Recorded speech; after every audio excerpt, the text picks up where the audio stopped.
Hey guys, it's Aerance. So since Generation 5 of the Pokemon series, the Pokemon Company has been really weird about which legendary Pokemon are shiny locked, which basically means, if you are new here, that you cannot catch their shiny variant within the game at all.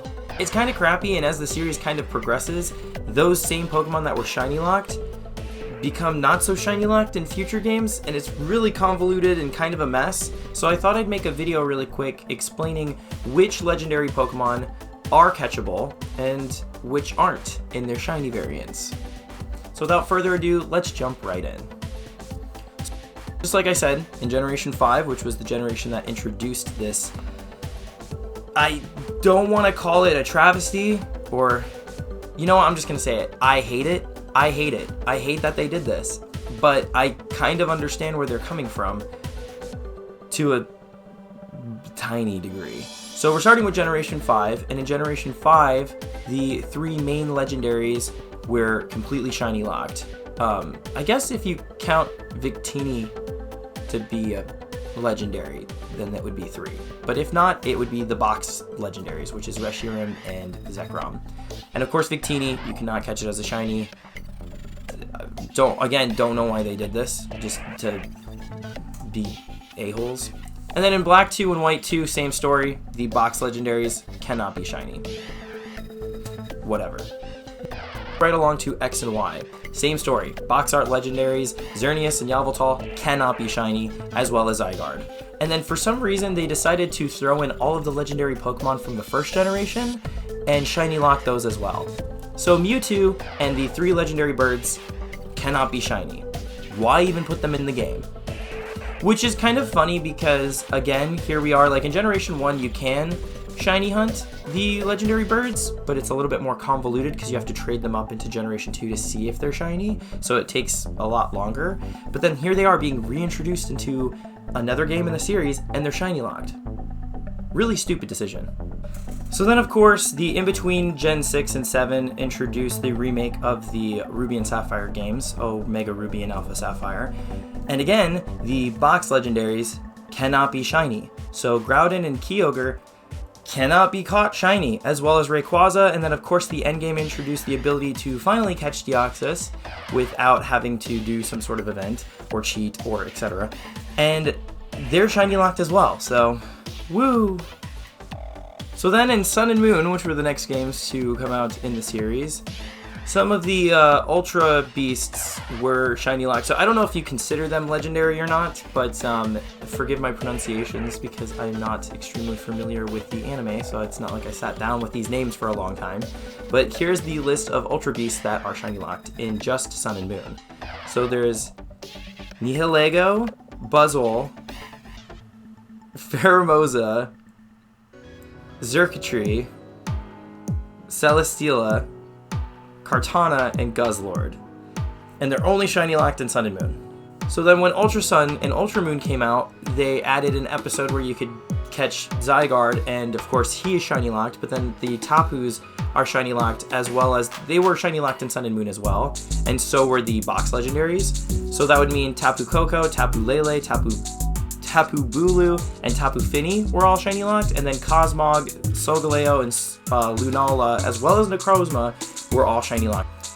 And then the next games to come out were Sword and Shield, because if we were to talk about the ones in Let's Go Pikachu and Eevee, there are none. Everything is open for, whatever. You can finally catch whatever you want, and it can be shiny. Awesome. Of course, you can't breed in those games, so there were really only one way to catch shinies in that game. Which, it's stupid easy, so it's not like you need to breed. I think that's why they did it that way. Not entirely sure. But in Sword and Shield, the box legendaries were completely shiny locked, which meant that Zacian and Zamazenta, as well as Eternatus, are completely shiny locked. We may not see them become catchable in their shiny variant for another 4 or 5 years, because that seems to be the trend with these shiny locked box legendaries, because as you know, in the newest DLC for Sword and Shield, there's a way to be able to get most of the older shiny locked Pokemon, and then in Ultra Sun and Ultra Moon there was the Ultra Wormholes that could allow you to catch previous box art shinies that you couldn't get. So that's kind of cool, but you know, it sucks that the games that they are intended to be caught in, they didn't want you to be able to catch them shiny. And again, I like understand why, but then at the same time I'm like, meh. Also, type Null in Sword and Shield, it's a gift Pokemon. You get it, I think, right after you beat the Elite Four. They can't be shiny either. Really interesting decision to do that. Now we're going to jump into the DLCs for Sword and Shield. Obviously, Kubfu and the Isle of Armor cannot be shiny. I don't know why you would want this one shiny anyway. His shiny looks pretty much just like his normal one. And then the and now the why can't I say Crown Tundra? I just said it. And now in the Crown Tundra, the Gift Cosmog cannot be shiny for whatever reason. The Poipole can't be shiny for whatever reason. The Keldeo cannot be shiny, which is kind of irksome because Keldeo couldn't be shiny previously. And it still can't. Also alongside those are the 3 Galarian legendary birds. They can't be shiny either. And then on top of that, Glastrier, Spectrier, and Calyrex cannot be shiny either.